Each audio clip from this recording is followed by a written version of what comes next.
नमस्कार, आपण पाहत आहात कायदा न्यूज. कायदा न्यूजमध्ये आपलं सगळ्यांचं सहर्ष स्वागत. ब्रेकिंग न्यूज आपल्या समोर येते आहे. महिला आयोगाच्या अध्यक्षपदासाठी वैशाली राहुल मोटे यांचे नाव चर्चेत. कार्यकर्त्यांची जोरदार मागणी.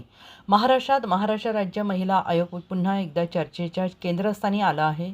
आयोगाच्या अध्यक्षा रुपाली चाकणकर यांनी दिलेल्या राजीनाम्यानंतर नव्या अध्यक्षपदासाठी कोणाची नियुक्ती होणार याबाबत राजकीय वर्तुळात मोठी उत्सुकता निर्माण झाली आहे.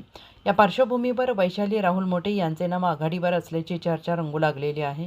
राज्यात महिलांवरील वाढत्या अत्याचार, तक्रारी आणि संवेदनशील प्रकरणाचा वाढता आलेख लक्षात घेता महिला आयोगाच्या अध्यक्षपदासाठी सक्षम, कणखर आणि प्रत्यक्ष मैदानात उतरून काम करणाऱ्या नेतृत्वाची गरज असल्याचं मत व्यक्त होत आहे. या सर्व निकषांवर वैशाली राहुल मोटे या योग्य पर्याय ठरू शकतात असे अनेक कार्यकर्ते, राजकीय विश्लेषकांचे मत आहे.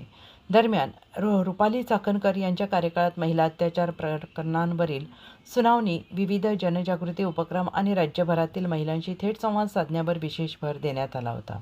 त्यामुळे त्यांच्या राजीनाम्यानंतर आयोगाच्या पुढील वाटचालीबाबत प्रश्न उपस्थित होत आहेत. या चर्चेदरम्यान मतदारसंघातील कार्यकर्त्यांनी उपमुख्यमंत्री सुनेत्रा पवार यांच्याकडे वैशाली राहुल मोटे यांच्या नियुक्तीसाठी जोरदार मागणी केल्याची माहिती समोर येते आहे. महिला प्रश्नांवर आक्रमक भूमिका, संघटन कौशल्य, स्थानिक पातळीवरील सक्रियता यामुळे मोटे यांना प्राधान्य द्यावे अशी मागणी कार्यकर्त्यांकडून होते आहे.